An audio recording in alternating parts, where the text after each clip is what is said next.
Hello everyone and welcome to the channel where we talk all about strategy, profits, growth and pretty much everything the modern business is concerned about. In this episode we will focus on selling to the government and public procurement and how organizations, including those without direct exposure, can benefit from public procurement opportunities. We will go through what is public procurement and business to government. We will see some information and statistics about the market and the opportunity in US and Europe. We will also talk about the enterprise versus small medium enterprises companies and is there other opportunities for both? Are there enough and can they both do business with the public sector? Also, we will go through the different phases of engagement that will help you win contracts with the government. Finally, a quick overview on the professional services available concerning the business to government and how professional support can be of a value to your business. First of all, what is public procurement and what do we mean when we say business to government? Government procurement or public procurement is the procurement of goods, services and construction on behalf of a public authority, such as a government agency. With around 12% average of global GDP, government procurement accounts a substantial part of the global economy. On the other hand, business to government, or known as B2G, is the sales and marketing of goods and services to federal, state, or local agencies. In business, we talk about three big business models: business to consumer, B2C, business to business, B2B, and business to government, B2G. And I can assure you, B2G is not an insignificant chunk of business. The public procurement market is vast and the range of economic sector it consists of is as wide as the needs of governments to function properly and deliver services to their citizens.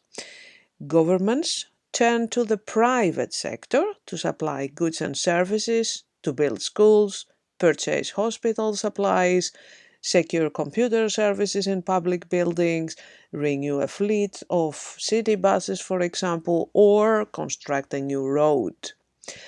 The World Trade Organization estimates the share of public procurement in GDP globally to be between 10 and 15%, implying that public procurement is as used in middle income and poor countries as in high income ones.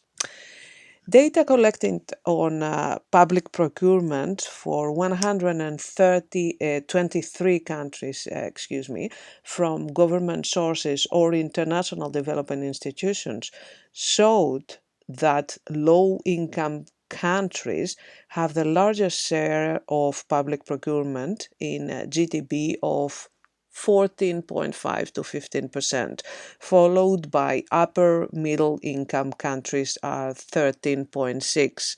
And here you will see the different regions and how the public procurement is a percentage according to the GDP. So across regions, South Asia has the highest share of public procurement in GDP at 19.3, which is an impressive amount. That means that governmental procurement or public procurement stands for enormous amount percentage of the GDP.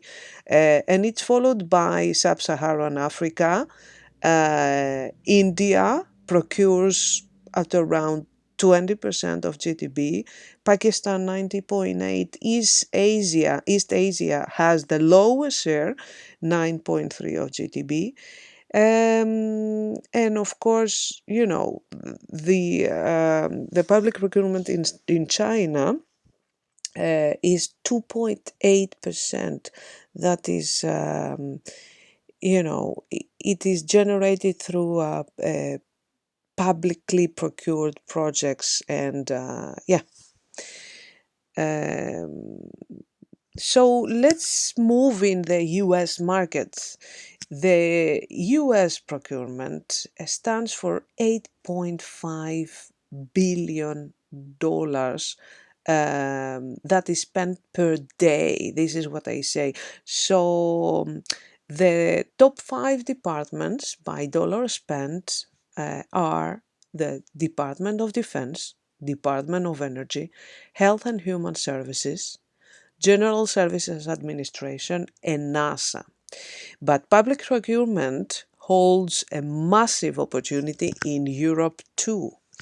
Um, so here you will see that public procurement accounts for about 16% of European GDP, leading to a high relevance for the development of the single market, as they call it.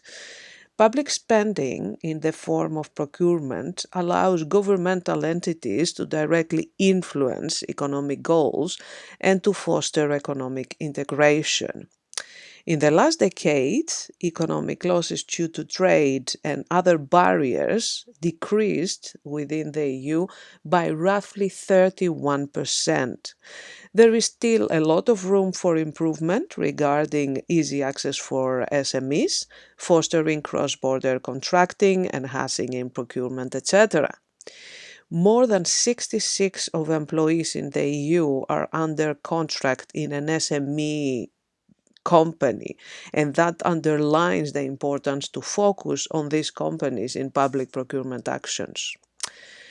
Transactional procurement indicates the functioning in the single market. The last years, the share of cross-border procurement contracts in the EU did not get higher than 1.6%. Natural barriers and discrimination, I would say, inhibit cross-border procurement. A more radical implementation of e-procurement and the guarantee of fair competition will foster procurement efficiency. So let's hope that Europe will really advance in these terms. So let's go and look how opportunities in the public sector are for enterprise vs small medium enterprises. It is obvious that the opportunity is enormous, but it can be monetized from all types of companies.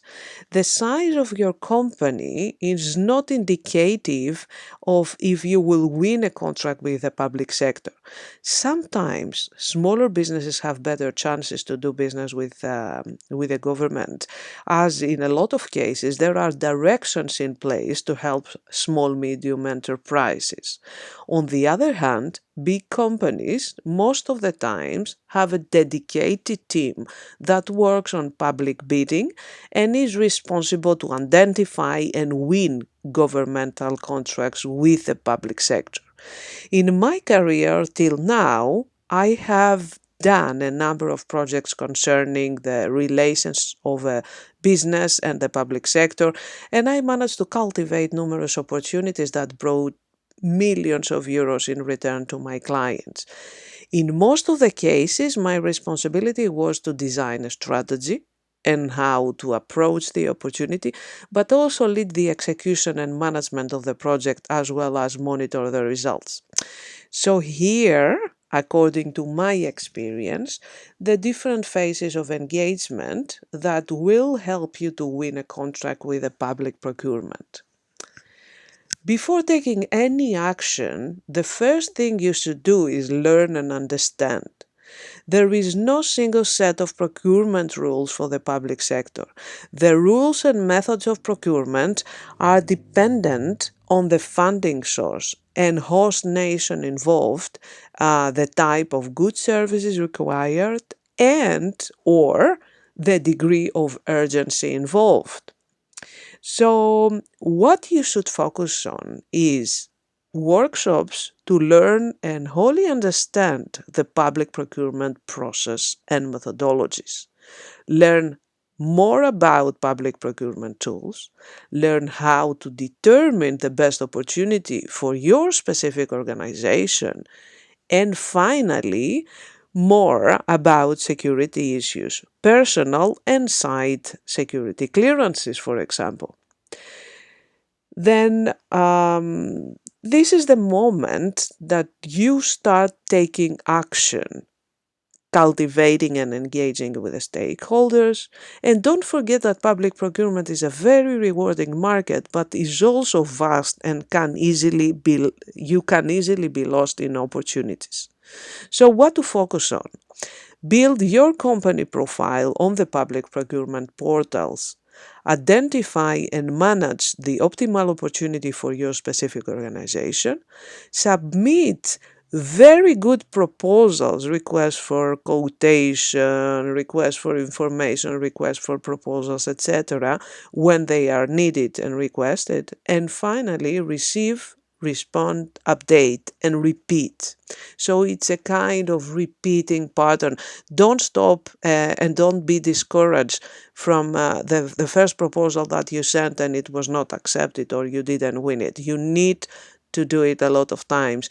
Public procurement is like sales, is a matter of numbers. The more you try, the more you succeed. Finally, when you have achieved full understanding of the processes and have already won your first couple of contracts, then you should focus on growing the public procurement account and develop a solid portfolio, as the results can be really, really lucrative. So you can focus in periodic business assessments to evaluate and identify gaps as well as opportunities, suggest development methodologies to strengthen company position, design expansion strategy plans for your company, assess and report current engagements with governing bodies to remain well informed in this business environment. Also, as a last piece of advice, I would encourage you to reach out to professionals who have the experience and can guide you through this labyrinth of public procurement. Through guidance and consultation, an expert will utilize his experience to help your business thrive and build a solution according to your specific business needs, as an expert can not only identify the best strategies but also support you through the implementation process. If this presentation was helpful, please give it thumbs up, and of course, feel free to contact me concerning any questions you have about doing business with the public sector. If you wish to get more of this content, hit the subscribe button and the bell to receive notifications every time a new episode comes out. Thank you for listening and have a great and productive day.